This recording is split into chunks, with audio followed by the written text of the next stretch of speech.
ትመለሳለህ አትመለስም? አንተ ወደ አይምሮ ትመለሳለህ አትመለስም? አሁን እኔ የምልህን ነገር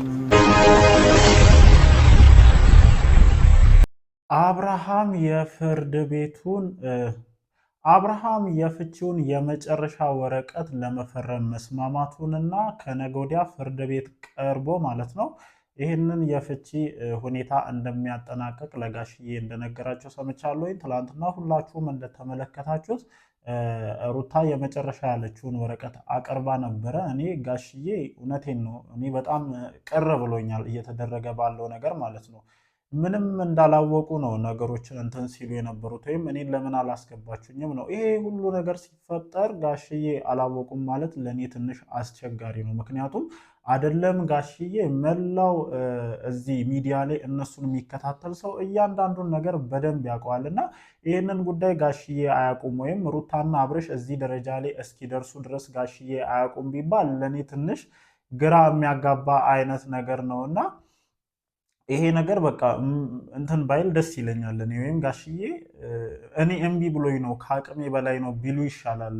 አሁን እዚህ ጋር ያለውን ነገር ወይም አብርሽ እያደረገ ያለውን ነገር ለመሸፋፈን ከመሞከር ይልቅ በቃ ለእኔም ከአቅሜ በላይ ሆኗል ቢሉ ለእኔ የተሻለ ነው ብዬ ነው የማስበው እንጂ ይሄ ሁሉ ነገር ሲፈጠር እኔ አላወቅኩም ቢሉኝ ጋሽዬ ይሄ የማያሳምንና ውሃ የማያነሳ ሀሳብ መሆኑን በዚህ አጋጣሚ መናገር እፈልጋለሁ ማለት ነው። ከዛ ውጭ ትላንትና የተፈጠረውን ነገር ሁላችሁም አይታችኋልና እኔ አሁን ሩታ ላይ እንዲያደርጊ ለማለት አስቸጋሪ ነው። ምክንያቱም እሱም ወስኖበትና አምኖበት ነው እያንዳንዱን ነገር እያደረገ ያለውና ከዛ ውጭ ደግሞ የሆነ እንትን ለማለት የሚሞክሯት ነገርስ ምንም አላደረግንም አይነት ነገር ለመጫወት የምትሄዱባት ርቀት ትገርማለች። እና አሁን ምንም አልተፈጠረም ምንም አላደረግንም ምናምን ብትሉ እኔ ምንም ሊያሳምን የሚችል ነገር ነው ብዬ እንደኔ አልቀበለውም። እና በዋናነት ግን ትላንትና የተሰጠውን ወረቀት ጋሽዬ ነግረውት ነበረ። በሱ ጉዳይ ላይ በስልክ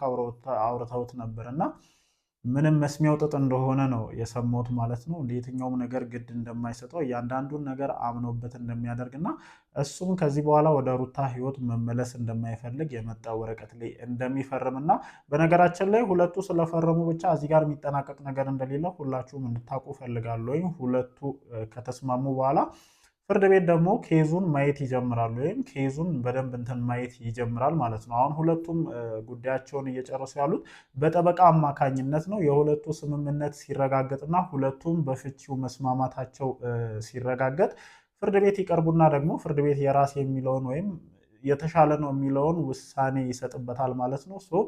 አሁን በሩታ ጠበቃ በኩል እየተላከው ወይም ትላንትና ሩታ ይዛ ከጋሽዬ ጋር ስታወራበት የነበረው የመጨረሻው የአብርሽ ስምምነትን የሚጠይቅ ወረቀት ነው ማለት ነው።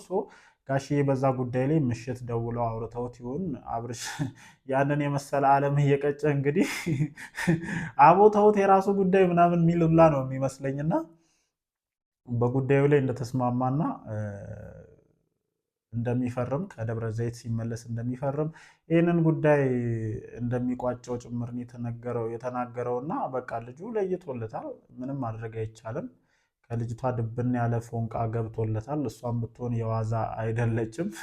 ትላንትና የተፈጠረው ነገር በጣም ይገርማል። እንደ አንድ ሴት ልጅ የዚህን ያክል እኔ ለሴት ልጅ ክብር በጣም ትልቅ ነገር ነው በነገራችን ላይ ማለት ነው። በጣም ማለት ነው ምናልባት ከአብርሽ ጋር ላትቀጥሉበት የምትችሉበት በጣም ሰፊ ብዙ አጋጣሚዎች ሊኖሩ ይችላሉና ለቀጣይ ህይወትሽ ምን አይነት ነጥብ ጥለሽ እንደምታልፊ እየገባሽ አይደለም። አንቺ አሁን ላይ ያሉት ነገሮችን ብቻ ነው እየተመለከትሽ ያለሽው እና ለነገ ህይወትሽ ትልቅ ጠባሳን ነው እየጣልሽ ያለሽው። እግዚአብሔርን ሚዲያ የያዘው ነገር በጣም መጥፎ ስለሆነ ነው። በቃ ነገ እኛ ሌላ ማንነታችን ተቀይሮ በቃ ከዚህ ሌላ ማንነት ሊኖርሽ ይችላል። ምናልባትም ጥሩ ሴት ሆነሽ ጥሩ ትዳር ኖሮሽ ልጆችሽን ይዘሽ እንትን ልትይ ትችያለሽ እና ሚዲያ ላይ ያለ ነገር አንቺ ትንሽ ስህተት በሰራሽ ቁጥር እየመጣ ልጥፍ ነው የሚልብሽ፣ እየመጣ ታፔላ ነው የሚሰጥሽ እና ያንን ነገር አንተም እሷም እየተገነዘባችሁ ያለ አይመስለኝም እና ምን ያክል ነገሮች እየከረሩና ከባድ እየሆኑ እንደመጡ ነው እየተረዳሁት። ከዛ ውጭ እኔ በሩታ ላይ በጣም ቆፍጠን ያለ ነገር ነው እያየሁኝ ያሉት። እኔ እግዚአብሔርን ነው የምላችሁ ከሩታ እንደዚህ አይነት ነገሮችን አልጠብቅም ነበር። የምር በቃ ሩታ በጣም ብዙ ነገሯ ተቀይሯል። በጣም ማለት ነው። አንዳንድ ጊዜ እኮ ህይወት የሚመጡብን ጫናዎች ብዙ ነገሮች ያስተምሩናል፣ እኛነታችንን ሙሉ በሙሉ ይቀይሩናል እና እሷ አሁን ላይ ያለችበት ሁኔታ ዳይሬክትሊ ቼንጅ የሆነ ነው። ምን ያክል በአብርሃም ጉዳይ ላይ ልቧ ስስ እንደሆነ ሁላችሁም ታውቃላችሁ። ኢቨን አብርሃም እያጠፋ ብዙ ነገር እያደረገ እንዴትም ብላ ያንን ነገሮች እንትን ማለት ትፈልግ ነበረ። ግን አንዳንድ ጊዜ ድንጋይ ላይ ውሃ ማፍሰስ ምን ያክል አስቸጋሪ እንደሆነ ታውቁታላችሁና እኔ አብርሃምን ከዚህ በኋላ ተስተካክሎ ወደ እኔ መጥቶ እንትን ይላል ብላ ሩታ መጠበቅ ማለት ድንጋይ ላይ ውሃ ከማፍሰስ የተሻለ ነገር ይኖራል ብዬ አላስብም። ምክንያቱም እንደ አንድ ባለትዳር ወንድ እንደ አንድ የልጅ አባት ከሰሞኑ ሲያደርጋቸው የነበሩ ነገሮች ከሌላ ሴት ጋር ሩም ውስጥ በዚህን ያክል ርቀት ማለት ነው እና ማንን ነው ለማታለል እየሞከራችሁ ያላችሁት? እራሳችሁን። ከካሜራ ጀርባ ምን ሊፈጠር እንደሚችል አሁን እኛ እማናቅ ነው የሚመስላችሁ? አቤልን አምጥታችሁ ከጨረሳችሁ በኋላ ነው አቤል የመጣው። እሱማ እግዚአብሔርን ነው የምላችሁ። እንዴ እኔ ማታ መብራት ጠፍቶብኝ ነው ቪዲዮ ያልሰራሁትና ማለት ነው። ነሺ ማላችን ተኛላለ እንዴ ምን ነው ብራዘር፣ ለእኔ የሚድረሰኝ ነው እንዲ አለች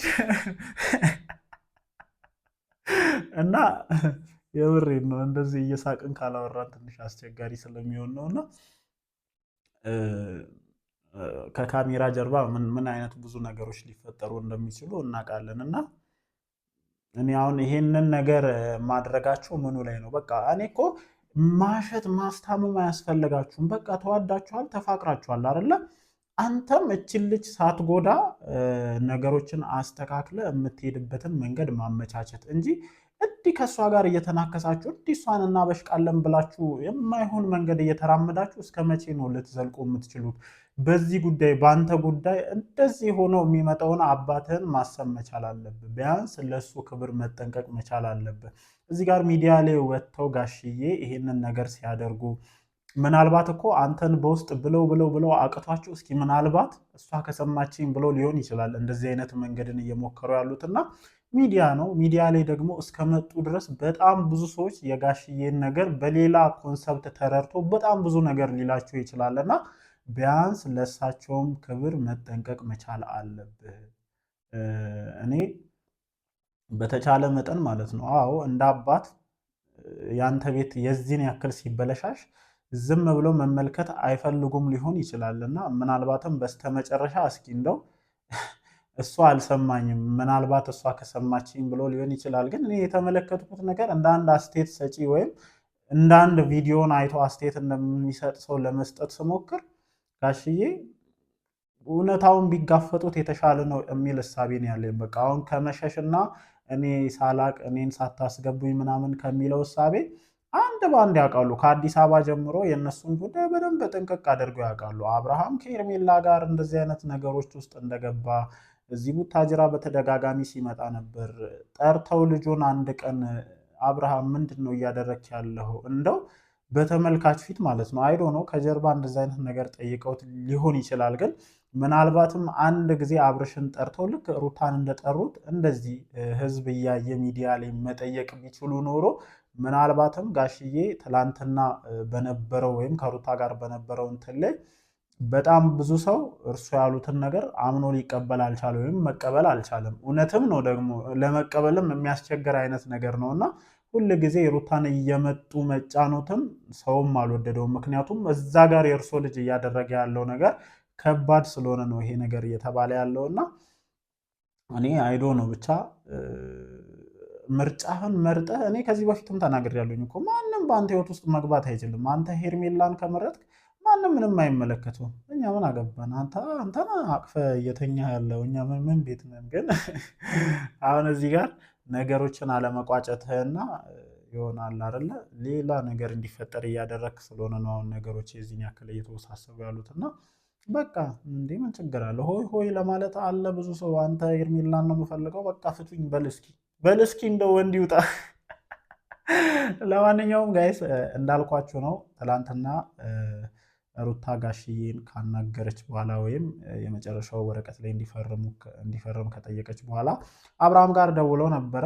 እሱ ምን አይነት ዓለም ውስጥ እንዳለ አላቅም። ብቻ ግን ለጋሽዬ ወረቀቱን ፈርምላታለሁ መጨረስ ያለብንን ጉዳይ በጠበቃዬ በኩል ነው እንደውም ጠበቃዬ መጨረስ ያለብንን ጉዳይ ይጨርሳል ምናምን እንዳለን የሰማሁትና የዚህን ያክል የልብ ልብ የሚሰጥ እንትን ነው የቀመሰው አሉ።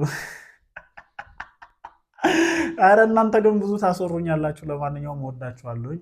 አዲስ ነገር ካለ ማሳወቃችሁ ይሆናል። ይመቻችሁ።